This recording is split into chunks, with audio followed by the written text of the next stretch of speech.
Have you ever had that experience where a song just absolutely gets you? Oh, yeah. It hits a chord so deep, speaking to feelings you didn't even know you had or perhaps couldn't quite articulate. That profound, almost visceral connection is what truly defines the magic of music. For sure. Today, we're embarking on a deep dive into the extraordinary journey of an artist whose entire career is a masterclass in precisely that, connecting deeply, authentically, and maybe most importantly, navigating the often treacherous waters of the music industry entirely on her own terms. Mm-hmm. We are, of course, talking about the one and only Aimee Mann. It's a perfect description, really. Mm-hmm. Aimee Mann is a name that instantly evokes sharp, literate lyrics, compelling narratives, and a voice that, well, often understated, carries this immense emotional weight. Right. Her work has this unique way of resonating with listeners because it feels incredibly honest, observant, and, well, unafraid to explore the complexities of the human condition. It's art that really sees you. And our mission today is to unpack not just the factual trajectory of her career, but the underlying stories of creative evolution and, honestly, incredible resilience. Yeah, that resilience is key. We'll trace her path from the raw, energetic punk scene of early 1980s Boston through the meteoric rise and eventual challenging shifts of her iconic band, Til Tuesday. Then we'll follow her into a truly remarkable solo career, one defined by an unwavering commitment to artistic independence, even when it meant fighting against the powerful currents of the mainstream music world. A real battle sometimes. We'll explore her fascinating collaborations, her ventures into other art forms like comics and painting, and really try to understand what makes her songwriting so uniquely powerful and enduring. What do you think is the biggest takeaway we can hope to unearth for our listener today? Well, I think beyond the chronology, what's truly fascinating here is how her profound personal experiences directly feed into her artistic expression, shaping not just the lyrics, but the very trajectory of her career. You'll witness her transformation from a promising young artist to this fiercely independent, critically acclaimed songwriter. Mm-hmm. This deep dive offers some incredible aha moments about the intricate intersection of personal history, artistic vision, and how an artist navigates the ever-changing landscape of how music gets made, produced, and ultimately shared with the world. Yeah. It's a story about finding your voice and then fiercely protecting it. Okay, so let's start at the very beginning, laying the foundation of Aimee Mann's story. Born in Richmond, Virginia in 1960, her early years were anything but typical, marked by some really significant, even traumatic challenges. This isn't just background noise. It's crucial context for understanding the depth and often melancholic introspection that would later permeate her work. How early did these experiences begin to shape her? It's astounding, really, how early and profoundly these events impacted her. At the tender age of 3, Aimee was actually kidnapped by her mother and her mother's new boyfriend. Wow, 3. Yeah, just 3. They took her to Europe, and it wasn't until a year later that a private detective brought her back to her father. A whole year? A whole year. And she vividly described her father as feeling like a stranger upon her return, just a truly heartbreaking detail for a young child. Unimaginable. This traumatic experience left her with post-traumatic stress disorder and anxiety, particularly around travel, which she later directly linked to the recurring themes of loneliness, displacement, and vulnerability in her songwriting, Makes sense? as well as her ongoing personal struggles with mental health. It's a testament to her openness and courage that she discusses this, revealing how such profound early experiences can become the wellspring of an artist's deepest creative output. That's an immense burden for a child, a foundational trauma that casts such a long shadow. And it wasn't just this early dramatic event. Her family dynamics presented their own, maybe quieter challenges to her budding creative past. When she expressed a desire to learn bass as a child, her family reportedly ridiculed her, calling it unladylike. Right. Can you imagine? Think about that this incredibly talented musician, whose bass playing would become a signature part of her early sound, and even a defining feature of her collaborative work later on, faced such discouraging feedback right from the start.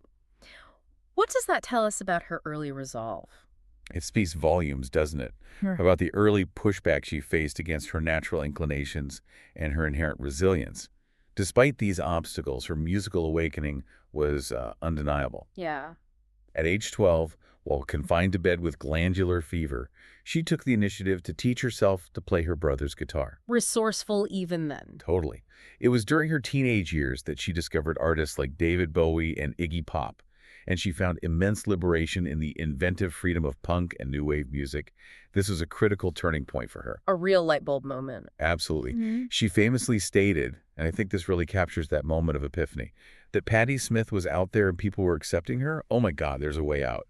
This revelation clearly set the stage for her future musical direction, embracing the unconventional and the authentic, recognizing that her unique voice had a place.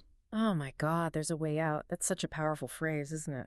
Perfectly encapsulating that moment of discovery and self-acceptance, a realization that she didn't have to fit into a normal world. Exactly. So with this newfound inspiration and direction, she made her way to Boston.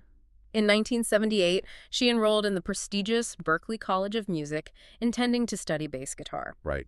But true to her independent spirit and that feeling of not fitting in, she dropped out after just 18 months. Yeah, not for long. It seems she was destined for a different kind of education, one forged in the live music scene and through direct creative experience. Exactly. Her brief stint at Berklee underscores that while formal training can provide valuable tools for some artists, especially those with such a strong internal compass, Like her. right, the real learning happens in the trenches of creative collaboration and live performance, where artistic instincts can truly flourish unhindered by academic structures. And those trenches quickly materialized for her. So after leaving Berklee, Mann wasted no time diving into Boston's vibrant music scene. In the early 1980s, she joined a punk band called the Young Snakes, taking on lead vocals and, of course, bass. This sounds like it must have been a crucible from an artist trying to find her voice, especially given her innate melodic sensibilities. It absolutely was. Even in this early punk context, which, ostensibly celebrated freedom and individuality, there was significant creative friction. Really? Even in punk? Apparently so. Her band members reportedly objected to her writing love songs or music they considered too melodic. This pushback is incredibly telling. It highlights her inherent melodic sensibility, a core part of her artistic identity, which would, of course, later define her entire career. Yeah, that's kind of her trademark. Exactly. This early struggle to express her natural style, even in a genre that championed breaking norms, illustrates a recurring theme in her story: the tension between her artistic vision and external expectations. Right. The band did release a 5-song EP, Bark, along with the Young Snakes, in 1982, and the song Brains and Eggs appeared on the Wicked Good Time compilation, giving us a glimpse into this formative period. So even then, she was pushing boundaries within the very genre she inhabited, perhaps even inadvertently. She also had a brief stint with the band Ministry. Right, which surprises some people. Yeah, given their later sound. What valuable lesson or skill did she take away from that experience? She credited that time with Ministry as being instrumental in helping her learn to write songs more efficiently. Ah, practical skills. Exactly. A practical skill she undoubtedly carried forward and honed. Beyond the bands, she also worked at Newbury Comics in Massachusetts, Oh, cool. which further grounded her in the local music scene and likely exposed her to a huge array of music and artists, enriching her musical vocabulary. These early experiences, filled with both creative exploration and this persistent artistic pushback, were crucial. They weren't just stepping stones. They were the hard-earned lessons that prepared her for the next major chapter. Til Tuesday. Right. A period that would bring her widespread recognition, but also plant the seeds of future, more significant artistic challenges. It was all part of forging a path that was uniquely hers, a journey defined by her refusal to be pigeonholed. And what a path it became. Those formative years of experimentation and creative friction laid the groundwork for what would soon become her breakthrough.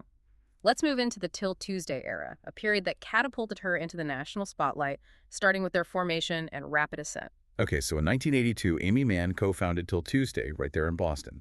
She was joined by Robert Holmes on guitar, Joey Pesci's on keyboards, and Michael Hausman on drums. The original lineup. Right, and what's truly remarkable is the speed at which they found success. Within just 6 months of forming, the band won Boston's highly competitive WBCN Rock and Roll Rumble in 1983. 6 months, that's fast. Super fast. And this wasn't just a local talent show, it was a massive local springboard that put them on the regional map. That's an incredibly impressive feat for a band just starting out, winning such a significant local competition so quickly. And it wasn't just a local win, was it? It quickly translated to national attention. Absolutely. Their original composition, Love in a Vacuum, received significant airplay on WBCN, which almost immediately led to them securing a coveted signing with Epic Records. Oh, wow, straight to the majors. Yeah, this was a dream scenario for many bands at the time, bypassing years of struggle. Their debut album, Voices Carry, was released in 1985, and it featured a re-recorded version of Love in a Vacuum. Mm-hmm. But it was the title track, Voices Carry, that would truly launch them into the national spotlight and become a defining song of the era. Voices Carry, what an iconic song. It became their undeniable breakthrough, peaking at an impressive number 8 on the U.S. Billboard Hot 100. Huge hit. For many, it's the Til Tuesday song, etched into the soundscape of the mid-'80s. What was the personal inspiration behind this track? Well, the song was reportedly inspired by a very personal argument between Aimee Mann and Michael Hausman, the band's drummer, Oh, right. who had actually ended their romantic relationship before the album's release. So right from the start, we see Mann drawing directly from her lived experience to craft her art. A consistent theme. Definitely a consistent thread throughout her career. But what's truly fascinating here, and this is a revealing detail from producer Mike Thorne, Oh. is that the title track was originally written and sung by Aimee as if to a woman. No kidding. Yeah. Thorne went on to say that the record company was predictably unhappy with such lyrics. Predictably, yeah. This isn't just a quirky anecdote. It's a powerful insight into the early pressures artists faced from labels, often forced to alter or obscure the original, more personal or complex narrative of their songs to fit more conventional and commercially palatable themes. Yeah. It directly shifted the perceived narrative of the song to a more conventional heterosexual one, highlighting the compromises artists sometimes made and revealing how much control labels often exerted over artistic expression back then. Wow, that completely changes how you hear the song, doesn't it? And it's a stark reminder of the immense pressure artists face to sanitize their truth for commercial palatability. It makes you wonder how many other tracks out there have hidden origins shaped by label demands. Exactly. A battle that would, in many ways, define much of Aimee's career. But regardless of its revised narrative, the Voices Carry music video became an absolute cultural phenomenon. Oh, huge. It was an early and unforgettable MTV staple, capturing the cultural zeitgeist of the mid-'80s and elevating Til Tuesday to genuine stardom. It really was a defining moment for MTV and for Mann. The video masterfully depicted a domineering boyfriend trying to transform Mann into his upper-class ideal. I remember that. Culminating in her iconic rebellion during a concert scene, she famously stands up from the audience, dramatically removes her cap to reveal her signature spiky rat-tailed hair, Yes. and lashes out with the song's powerful lyrics. That moment was pure 80s rebellion, cementing her status as an early female MTV star and a neo-punk pop princess. Totally. The group even won the MTV Video Music Award for Best New Artist in 1985, which at the time was a massive career boost, turning her into a recognizable face of new wave music. This video wasn't just promotion. It was a character study and a strong visual statement that resonated with the generation. So Voices Carry put them firmly on the map, but as is often the case in the music industry, sustaining that initial burst of success, especially when an artist's vision begins to evolve, is a whole different ballgame. Yeah, the second album is always tough. Their follow-up album, Welcome Home, released in 1986, saw Aimee Mann begin to take more of the songwriting reins herself. What kind of shift did this represent for the band's sound? This was a crucial shift in the band's artistic direction. They started moving away from the slick new wave sound of their debut towards a different, more personal and introspective style. More Aimee, less synth pop maybe? Kind of, yeah. More aligned with Mann's evolving interests. While Welcome Home garnered strong critical reactions, commercially, it was a different story. The lead single, What About Love, only reached number 26 on the charts, which was considered a commercial disappointment after the top 10 success of Voices Carry. 26 isn't bad, but yeah, compared to number 8. Exactly. The album itself peaked at number 49, a significant drop from their debut's number 19. This marked the beginning of a divergence between critical acclaim and mainstream commercial performance. A familiar story. A theme that, ironically, would recur and ultimately define Mann's successful solo career. It highlighted the challenge of trying to evolve artistically while meeting commercial expectations. And along with these musical shifts, there were personnel changes too, reflecting the internal dynamics. Joey Pess left and was replaced by Michael Montez. Right, the keyboardist. Their final album, Everything's Different, now released in 1988, continued this trajectory of personal and musical evolution, moving even further from their initial sound. Absolutely. This album was profoundly influenced by Mann's 2-year relationship and subsequent breakup with singer-songwriter Jules Shear. Oh, okay. A connection particularly evident in the poignant song J for Jules. However, Mann herself insisted that not every song on the LP was about that specific relationship. Right, she's drawing from life, not just documenting it. Exactly. Underscoring her ability to draw from personal experience without being entirely defined or constrained by it. The album also featured a notable collaboration, The Other End of the Telescope, co-written with Elvis Costello, who even provided a guest vocal. Wow, Costello, that's cool. Yeah, a fantastic detail that speaks to her growing reputation amongst her peers. But commercially, the decline continued. The album peaked at a much lower number 124 in the U.S., and the lead single, Believed You Were Lucky, only reached number 95. Before the album's release, Robert Holmes, the guitarist, left, effectively reducing Til Tuesday to Mann and Houseman for live dates, supported by session musicians.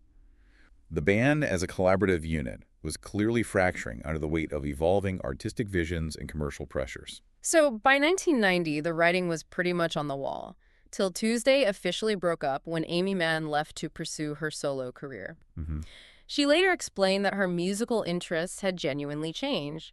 She was gravitating more towards acoustic guitar music and a more singer-songwriter aesthetic, rather than the new wave pop that had brought Til Tuesday their initial fame. Yeah, she'd moved on creatively. It's fascinating how artists often outgrow the very sound that makes them famous. And looking back, Mann offered a surprisingly humble and candid self-assessment in 2025, decades after the band's initial success. Oh yeah? What did she say?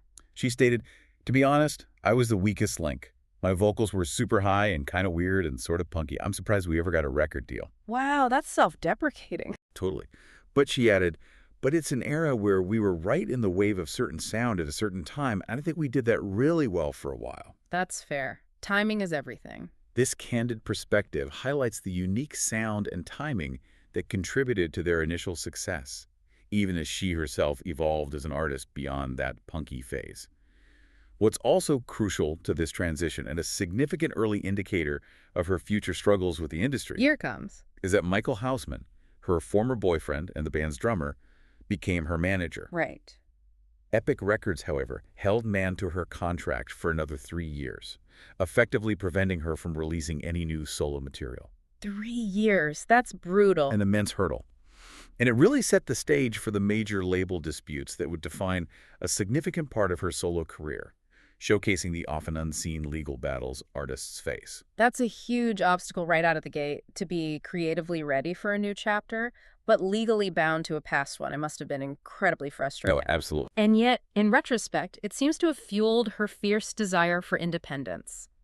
That frustration, that contractual limbo, truly set the stage for Aimee Mann's solo career, which became a defining journey toward artistic independence. But as we've already hinted, it certainly didn't start easy. Not at all. Let's delve into her solo beginnings and the early label friction she faced throughout the 1990s, a period that would really forge her resolve. Yeah, that 3-year contractual hold by Epic after Til Tuesday disbanded truly delayed her solo launch, a period of forced artistic silence that must have been incredibly challenging. Must have driven her crazy. You'd think so. But once she was free, Mann recorded her first 3 solo albums with producer Jon Brion. Ah, Jon Brion, great producer. Fantastic. He had actually been a member of the Til Tuesday touring band, so they had history. Their collaboration was incredibly significant, developing a distinct LA alternative sound that proved influential in its time, shaping the aesthetic for many alternative acts of the turn of the century. Her debut solo album, Whatever, was released in 1993 on the independent label Imago. Okay, indie label first. Yeah, earned positive reviews, but, frustratingly, didn't quite meet sales expectations. Then came I'm With Stupid in 1995, released after Imago faced financial problems and sold the album to Geffen. Oh, sold to Geffen. Back to a major. Exactly. And this early experience with a label facing financial distress foreshadowed even greater battles to come. So even with positive critical reception, the commercial side remained a persistent challenge, even a frustration. This created an escalating tension between commercial expectations and her unwavering artistic vision, didn't it? It became the central defining conflict of this period for her. Right. Despite the critical praise for her witty, self-possessed songwriting, sales remained in the low six figures, which, in the eyes of major labels like Geffen, simply wasn't enough. Right, they want multi-platinum or nothing. Pretty much. This led to Mann being perceived by some in the industry as an 80s relic rather than a burgeoning solo artist. This perception fueled immense pressure from Geffen, who constantly pushed her for hit singles, the kind of radio-friendly tracks that would guarantee mass appeal. The dreaded hit single demand. Exactly. Mann found this incredibly frustrating, even soul-crushing. She explained that when she tried to intentionally write catchy, accessible songs, she became bored and simply couldn't finish them. Killed the creativity. Right, the spark of genuine artistry was extinguished by the commercial mandate. Her stance was clear and uncompromising. My music is not going to sell outside a certain audience, so why not leave it alone so you don't alienate the people who actually like it? Makes perfect sense. Know your audience. And she also voiced a strong belief that record companies often attempted to remove everything that's interesting from her songs in pursuit of wider appeal, effectively homogenizing her unique voice. That sounds like a truly soul-crushing experience for an artist. The classic battle between integrity and commerce. It paints a picture of an industry that, for all its power, often misunderstands or undervalues genuine artistic expression. It absolutely is. And from an industry perspective, Dick Wingate, the executive who signed Til Tuesday to Epic way back, he later described Mann as the model of an artist who has been chewed up and spit out by the music business, noting how these experiences resulted in her deep distrust of record labels. Wow. Chewed up and spit out. Yeah. This context is vital because it helps us understand the immense, often brutal pressure artists face to conform to commercial formulas, and why Mann's subsequent actions were not just bold, but truly radical and transformative for her career.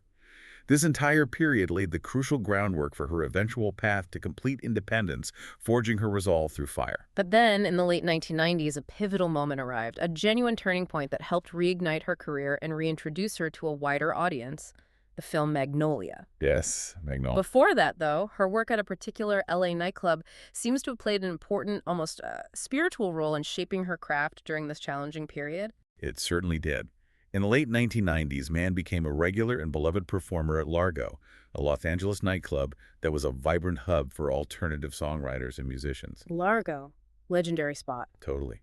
The venue became so synonymous with her intimate, engaging performances that it was jokingly nicknamed Aimee Mann's Clubhouse. Ah, I love that. This supportive, artist-centric environment allowed her to refine her craft, perform new material, and connect with an audience on her own terms, away from the glare of major label expectations.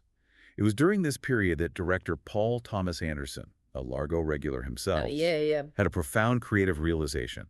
He famously sat down to write an adaptation of Aimee Mann's songs, essentially building a film around the emotional landscape of her music. That's incredible. A major film inspired by an artist's songs. It speaks volumes about the depth and narrative quality of her writing. Absolutely. It's an incredibly unique origin story for a film and a testament to the evocative power of her songwriting. Her contributions to the Magnolia soundtrack in 1999 were substantial, weren't they? They weren't just incidental background music. No, not at all. They were integral to the film's identity. She contributed several songs, including her poignant cover of Harry Nilsson's One, her previously unreleased Wise Up. Wise Up, such a moment in that film. Unforgettable. And two powerful new songs written specifically for the films Save Me and You Do. The film even featured dialogue directly taken from her lyrics and included that memorable, almost surreal sequence where the entire cast sang Wise Up in unison. Right, everyone's singing along. This deep integration of her work into the very fabric of the film was unprecedented and immensely impactful, allowing her music to reach an audience that might never have found her through conventional radio. It was a perfect marriage of art forms. And the impact of Magnolia was immediate and widespread, providing a much-needed blood transfusion to her career, as she put it. Exactly her words. The Magnolia soundtrack was certified gold, and Save Me earned Mann nominations for both a Grammy Award for Best Female Pop Vocal and, significantly, an Academy Award for Best Original Song. The Oscars. Huge deal. She even performed it at the 72nd Academy Awards, a truly global platform. It absolutely solidified her stature, transitioning her from a critically acclaimed but commercially struggling artist to one recognized on the biggest stages. The Los Angeles Times called Aimee Mann's masterpiece, stating it solidified Mann's stature as an esteemed songwriter. High praise. Indeed. Pitchfork later named it among the best songs of the 1990s. Mann herself recognized its immense importance, saying the song really gave a blood transfusion to my career. However, true to her nuanced perspective, she also acknowledged that this success brought its own stresses, including pressure to heavily capitalize on it with extensive touring and promotional duties. Right, success isn't always easy. Revealing that success is rarely a simple, unadulterated triumph, often carrying its own set of demands and pressures. This gives us a more balanced view of what success truly means for an artist, especially one so committed to her craft. That blood transfusion from Magnolia provided not just renewed recognition, but crucially, the leverage and the means for Aimee Mann to finally take control of her artistic destiny, especially with her third album, Bachelor No. 2. Yes, this was the moment. This became a true turning point, a powerful act of self-determination. It absolutely was a pivotal moment in her career, a true act of defiance and empowerment. Mann took unprecedented control over its production, collaborating deeply and shaping the sound exactly as she envisioned. The album even included another collaboration with Elvis Costello, The Fall of the World's Own Optimist, Another Costello track. showcasing her continued growth and esteemed connections. But Geffen Records, still clinging to their commercial demands and seemingly oblivious to her unique artistic trajectory, You knew this was coming. refused to release the album, claiming it contained no hit singles. Ugh, again. Again, for Mann, after years of creative battles, this was the ultimate breaking point. And her response to Geffen's refusal was nothing short of rebellious and pioneering, wasn't it? A truly DIY move that, in retrospect, looks incredibly prescient for the future of the music industry. Absolutely. In a bold act of rebellion against the label, Mann started selling homemade EPs of her new music directly to fans on tour in 1999. Just selling them herself at shows. Yeah. She famously described this as a DIY fuck you record company I'm selling it myself move. Ha! Love it. This wasn't just frustration. This was an incredibly early and audacious step towards independent distribution, well before digital platforms made it commonplace. It was a statement that she would find a way to get her art to her audience, with or without a major label. Taking matters into her own hands. Completely. Recognizing the complete impasse, Mann accepted an offer from Geffen to leave her contract, making the conscious and empowering decision to be in charge of her own destiny. Finally free. This marked her definitive break from the major label system. And from this courageous decision, Super Ego Records was born, a label that would become a beacon of independence for artists and a model for how to take back control. Precisely. In 1999, Mann and Michael Hausman, her former boyfriend and now business partner and manager, Right, still her manager. officially formed Super Ego Records, Yeah. a name that itself hints at artistic self-governance. But they didn't stop there. With her husband, songwriter Michael Penn, Also brilliant. they also established United Musicians, a collective specifically designed to empower artists and operate entirely outside the traditional major label system. This was a truly pioneering effort to give artists autonomy over their work, to create a sustainable ecosystem where creative vision was paramount, not commercial dictates. Amazing. Building a whole new model. This move wasn't just for her. It was a blueprint for a new way of doing business in music. And the triumph of Bachelor No. 2, finally released independently, speaks volumes about the power of that independence and the loyalty of her dedicated fan base. It must have been incredibly validating. It's an incredible story of vindication. Using the royalties she earned from Magnolia, Smart move. Mann bought the Bachelor No. 2 masters back from Geffen, a symbolic and very real act of reclaiming her work. Got her music back. Yep. She then started selling the album herself, initially selling an impressive 25,000 copies via mail order from her website, a truly significant achievement for any independent artist, let alone one paving this unconventional path. 25,000 direct. That's huge for back then. Huge. Yeah. After securing a distribution deal, the album went on to sell 270,000 copies, dramatically outperforming her previous Geffen release, I'm With Stupid. Wow, so it worked. It totally worked. This wasn't just a personal victory. It was a foundational moment for artist independence, demonstrating a viable blueprint for creators to reclaim autonomy long before the digital age made DIY common. It taught the industry a powerful lesson. True artistic value, coupled with a dedicated audience, often thrives best when freed from corporate constraints. Bachelor No. 2 became the 28th best-reviewed album of the decade, according to Metacritic, firmly solidifying Mann's status as a career artist who could not only survive but thrive outside the major label system. Yeah. Her philosophy on this journey is perfectly encapsulated in her own words. Mm. I can put out what I consider good music with the players I want, the songs I want, the sequence I want, the artwork I want, and I don't have to confer with a bunch of idiots about what they think. Doesn't mince words. Not at all. Right. It's just an embarrassing waste of your time. When I was on a major record label, nothing ever got done. This offers a powerful and deeply felt lesson on artistic autonomy and the efficiency that comes with creative control. That quote truly hammers home her resolve and the liberation she found. But her fight for control and her advocacy didn't stop there, did it? She continued to challenge the industry, even in legal forums, and supported other independent musicians. Correct. In 2001, Mann sued Universal Music for releasing an unauthorized greatest hits compilation, The Ultimate Collection, Oh, the dreaded unauthorized compilation. which she deemed substandard and misleading. This lawsuit wasn't just about her personal grievances. It was part of a larger trend of female musicians challenging major labels that year, advocating for greater artists' rights, control over their intellectual property. Sure. She also actively supported the independent music community, serving as a judge for the inaugural Independent Music Awards, an event dedicated to promoting independent musicians, and again in 2011. Her commitment to empowering artists and challenging the traditional industry structures runs deep, proving that her independence wasn't just a personal choice, but a philosophy she extended to others. #4. Continued artistic exploration and diverse ventures. With her independence firmly established, Aimee Mann entered a new phase of her career, one marked by continued artistic exploration, even deeper dives into the human psyche through her albums, and a fascinating array of diverse ventures beyond just music. Yeah, she didn't just rest on her laurels. But this period also brought its own set of deeply personal struggles, which she, ever the artist, continued to channel into her work. Right. Following the intense period of Magnolia's success and the triumphant but exhausting battle to release Bachelor No. 2, Mann experienced a significant personal challenge. She had a mental breakdown and entered a period of profound depression. Oh, wow. Understandable, maybe, after all that. Yeah, the pressure and the fight. Yeah. It took a toll. This was exacerbated by intrusive thoughts stemming from a prior tour bus accident involving a drunk driver, Oh, I didn't know about that. as well as the resurfacing of trauma from her childhood kidnapping. Mm. In 2002, she entered rehabilitation for anxiety, depression, and PTSD. That's a lot to carry. It is. This deeply personal journey, marked by mental health challenges and healing, is often subtly but profoundly woven into the fabric of her subsequent work, adding layers of authenticity and vulnerability that resonate deeply with her audience. It's a testament to her courage that she not only confronted these issues but allowed them to inform her art. It's truly remarkable how she channels these intensely personal and often painful experiences into her art, even if obliquely.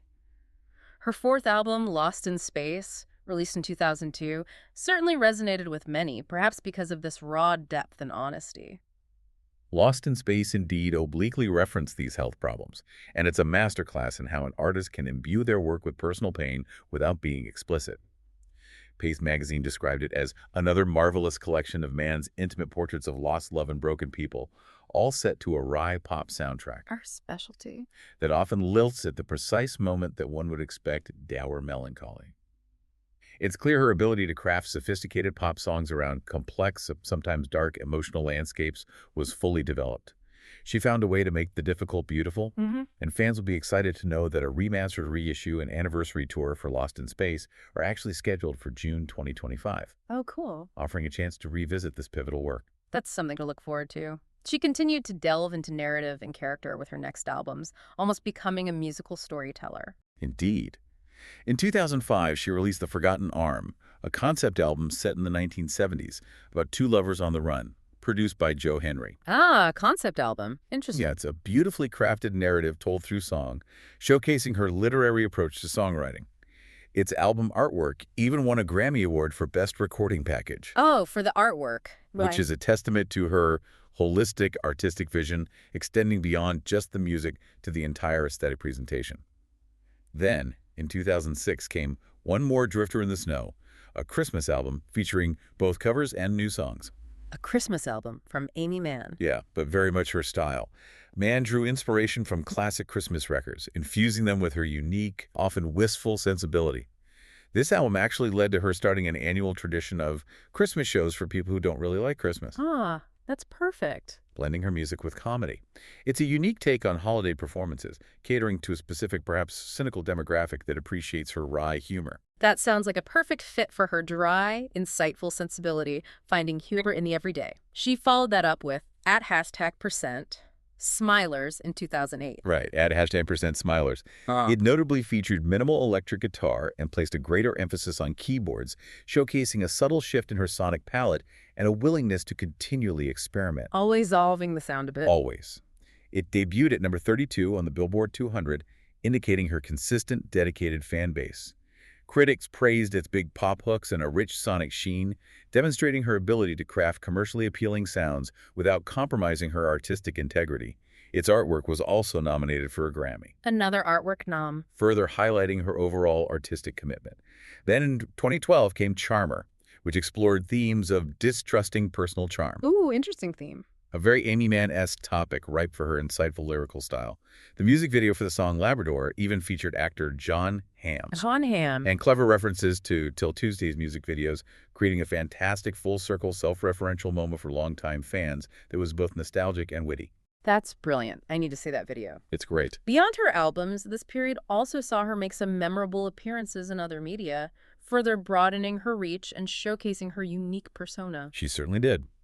She appeared on Buffy the Vampire Slayer in 2004, performing her songs. Oh yeah, at the Bronze. Exactly. Yeah. And on The West Wing in the same year, where she performed a James Taylor cover, integrating her music into popular culture in interesting ways. In 2011, she performed for President Obama at the White House, Wow, the White a House. significant recognition of her artistry and cultural impact. But perhaps one of the most memorable was her humorous appearance as herself, working as a cleaner on Portlandia in 2011, Yes, I remember that sketch. where she poked fun at the often harsh realities and financial struggles of an artist's income outside the mainstream. It was a brilliant moment of self-deprecating humor that resonated deeply with her independent ethos and her fans' understanding of the music industry's realities. Now, one of the most exciting and perhaps unexpected ventures during this period was her collaboration with indie rock musician Ted Leo, forming the duo The Both. Yes, The Both. Such a great project. This wasn't just a casual pairing, was it? It really seemed to spark a new kind of creative energy for both artists. No, it truly became a powerful and celebrated partnership, demonstrating how new collaborations can revitalize an artist's output. The duo's origins trace back to a joint concert tour in 2012, where Leo was opening for Mann. Ah, okay, they toured together first. Yeah, and occasionally collaborate on stage, clearly discovering a natural chemistry. Their songwriting began in earnest in December 2012, leading to their first official show as #both, using the hashtag in their name, which was a very contemporary touch, Hashtag both. in March 2013. What's also a touching detail is that the connection between Mann and Leo was initially facilitated way back in 2001 by Scott Miller. Oh, Scott Miller of Game Theory and the Loud Family. Wow, the very same. Miller, who sadly passed away in 2013, was later described by the duo as having a special, spiritual, guru-like presence for their debut album, highlighting his enduring influence and the importance of artistic mentorship. That's a lovely tribute. So a long-standing, almost destined connection led to their self-titled album, The Both, released in 2014 on her own Superego Records. How did their collaborative songwriting process work, given their individual distinct styles? It's quite unique and truly a synthesis of their talents. The songs were primarily written through a cross-country exchange of notes, as they would send stems of an idea and kick them back and forth digitally. Okay, remote collaboration. Yeah. Mann explained that there are definitely songs where we would go over line by line or just ask each other questions to focus and refine the narrative, ensuring a cohesive voice despite two distinct writers. They frequently traded off lead vocal duties, with each taking a verse before joining in harmonies that expertly interweaved their voices, creating a sound that was both familiar and fresh. Nice balance. A particularly poignant example of their collaboration is the song Bedtime Stories, which was a conscious musical tribute to Scott Miller, whose passing influenced the album's emotional tone, adding a layer of heartfelt homage. It sounds like a true synergy, a genuine meeting of two unique voices creating something new.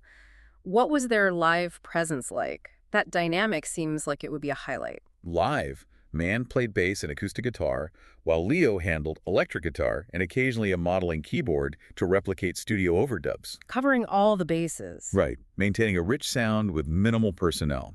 Their concerts quickly became known not just for their music, but for their engaging and often hilarious, jokey banter and quips and asides. Oh yeah, they're both pretty witty. Described as nearly as great as the songs they fed into. Audiences love their dynamic, which is called one part supergroup show and one part close friends. Mann even affectionately referred to them as a power trio with their guest drummer, capturing the energetic and spontaneous feel of their performances. Sounds like fun. This interactive element made their shows particularly memorable and highlighted their natural camaraderie. The critics certainly took notice of this powerful combination, didn't they? Absolutely. The album debuted at number 59 on the Billboard 200, a strong showing for an independent release. Critics hailed it as a synthesis and meeting in the middle of Leo and Mann's sonic signatures, praising their hand-in-glove harmonies and how each sounds freshened and energized by the collaboration. Nice. Spin magazine went so far as to call it the best thing either artist has ever done, a significant accolade, acknowledging how their individual strengths were truly amplified and enriched when combined. It was a creative high point that proved the power of unexpected partnerships. And their collaboration extended beyond just that single album, venturing into other forms of media, proving their creative bond went deep. They did. They released Christmas-themed singles like Nothing Left to Do, Okay. Let's Make This Christmas Blue in 2014, and You're a Gift in 2015. Oh, Christmas angst. Both conveying wistful, melancholic holiday themes, a perfect fit for Aimee Mann's aesthetic, but with Ted Leo's distinct flavor. Beyond music, Mann reprised her role as Opal from the Steven Universe TV series. Oh, Opal. She was great in that. For Steven Universe, the movie in 2019, performing independent together with Leo, a wonderful cross-media collaboration. Perfect song title for them. Isn't it? Then also in 2019, Mann and Leo launched the Art of Process podcast, where they interviewed various creative personalities about the fascinating journey of turning ideas into art. Ah, so they have a podcast too. Further exploring the themes of creativity, inspiration, and overcoming obstacles that are so central to Mann's own work. It's a natural extension of her introspective and empathetic approach. Aimee Mann's creative spirit clearly knows no bounds. Even after the success of the both, she continued to expand her artistic horizons, releasing new solo music and venturing into visual arts like comics and painting. Yeah, she keeps branching out. All while still exploring deeply personal themes that resonate with her audience. It seems she's perpetually seeking new forms of expression. Indeed.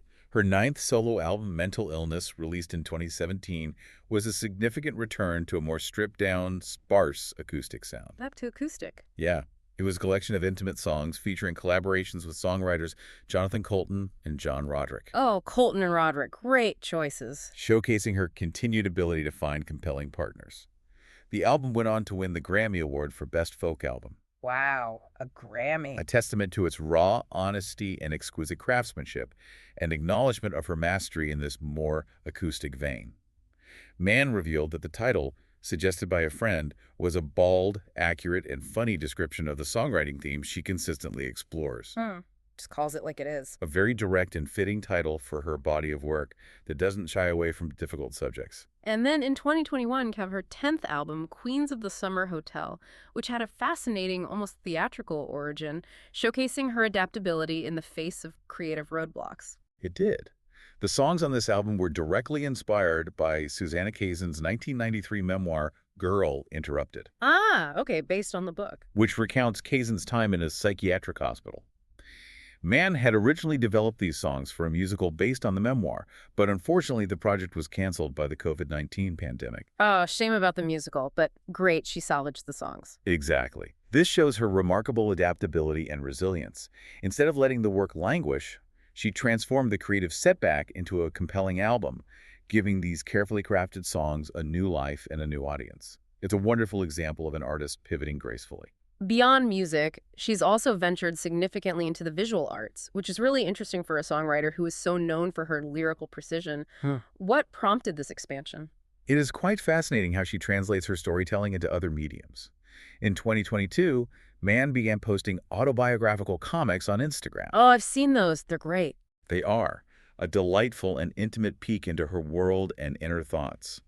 She described the process as remarkably similar to songwriting in its truncated nature, getting to the point quickly and efficiently, and in its weird, lonely, insular, drive-yourself-crazy activity. Huh. Sounds about right for creative work. Doesn't it? She's currently even working on a full graphic memoir, which I imagine will offer even more profound insights into her life and creative process, bringing her lyrical themes to a visual plane. Can't wait to read that. And then, in April 2022, she displayed her paintings.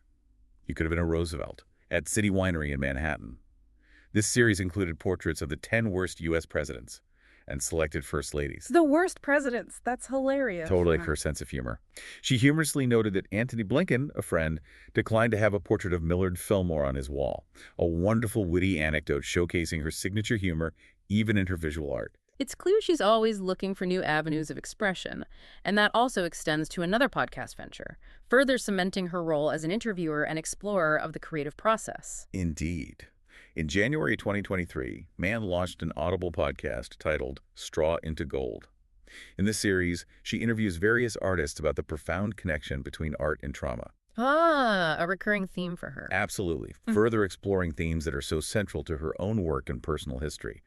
It's a natural intellectual extension of her introspective and empathetic approach to creativity, demonstrating her ongoing curiosity, not just about her own process, but about the universal struggles and triumphs of other creators. And what about her most recent activities in 2025? It seems like it's been a busy year for her, including a reunion that many fans probably never thought they'd see, a true full-circle moment. 2025 has been quite eventful, showcasing her continued engagement with her community and her past. In January, she organized a fundraiser for her longtime producer Paul Brion, who tragically lost his home and studio in the Palisades fire. Oh, that's awful. Good of her to help. Demonstrating her strong community ties and loyalty. In March, she announced a remastered reissue of Lost in Space, signaling renewed interest in her back catalog and a chance for fans to revisit that pivotal album. Nice. And then, the big news for longtime fans. On May 17th, 2025, Til Tuesday actually reunited to perform at the Cruel World Festival in Pasadena. What? Til Tuesday reunited. Yep, their first show in 33 years. And even more remarkably, the first with the original lineup in 35 years. Wow.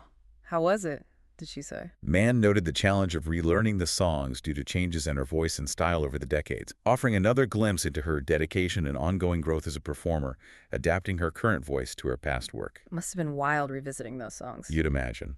Most recently, in July 2025, she contributed guest vocals to Alabaster by the English duo Flight, showing her continued collaborative spirit and influence across different generations of artists. #TagVV, the Aimee Mann songwriting style and legacy. What an incredible journey we've traced, from childhood trauma and family ridicule to punk rock experimentation, MTV stardom, fierce independence, and ongoing artistic exploration across multiple mediums. It's quite a story. All of these experiences have deeply informed her unique songwriting style, which is arguably her greatest and most enduring legacy. Let's really unpack what makes Aimee Mann's songwriting so distinctive and powerful. Well, at the heart of it, Mann is consistently praised for her sharp and literate lyrics. Her precision with language is almost surgical. Yeah, she chooses her words carefully. Absolutely. And she's renowned for using perfect and interesting rhymes that elevate her storytelling far beyond typical pop conventions. This isn't just pop music. Her songs are often described as miniature literary works, rich with character and narrative. She crafts scenes and internal monologues that feel like a finely honed short story. And she certainly doesn't shy away from challenging subjects, does she? She tackles dark themes with remarkable nuance, avoiding melodrama. Not at all. She frequently explores dark subjects such as mental illness and suicide, and she crafts compelling narratives around underdog characters who are lost, lonely, or exist outside of society. Relatable characters, often. Very. What's truly exceptional is her ability to write about these dark subjects without self-pity, using specific imagery to carry general meanings. It allows listeners to connect on a deeply personal level, even if the specifics of the song aren't their own experience, because the underlying emotion is universal. Tina famously described her approach as the sugar-coated poison pill. Ah, yes, the poison A pill. masterful way. Mann combines sad music and themes with often humorous, sarcastic, or subtly cutting lyrics. She believes this technique, where a narrator attempts to hide their true feelings or puts on a brave face, is actually sadder than simply stating the T feelings directly, creating a profound emotional layering that hooks the listener. That sugar-coated poison pill makes so much sense when you listen closely to her songs. It's that subtle tension between the delivery and the underlying emotion that really hooks you and makes the sadness even more poignant. Exactly. Paul Thomas Anderson, who clearly has a deep understanding of her work, offered a brilliant insight into her lyrical power. He perfectly encapsulated her thematic core, calling Mann the great articulator of the biggest things we think about. How can anyone love me? Why the hell would anyone love me? And the old favorite, why would I love anyone when all it means is torture? Wow, PTA gets it. That's spot on. Right. This perfectly captures the existential, often melancholic yet deeply relatable questions that permeate her lyrics, making them resonate so widely. Furthermore, it's worth noting that many of the lyrics on her 90s albums explicitly expressed her frustration with her record label, Geffen. Oh yeah, the label songs. While some critics found her self-righteous sense of grievance irritating, writer Nick Hornby famously defended it, asking, "Who doesn't feel like whining sometimes?" Ah, good point. A powerful reminder that pop music should be able to express any human mood, including frustration and disillusionment, without being dismissed. It's another layer of her unflinching honesty. So her lyrics are literary, nuanced, and deeply personal. But how does that lyrical precision and emotional depth translate to her musicality and overall sound? Is it as complex and layered as her words? Her music is often characterized as refined guitar pop filled with attuned details and characters more often associated with the best short stories.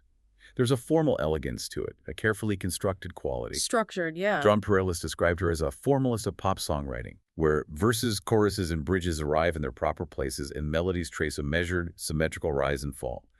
It's not chaotic, it's meticulously constructed, even when exploring internal chaos, creating a sense of order and sophisticated arrangement.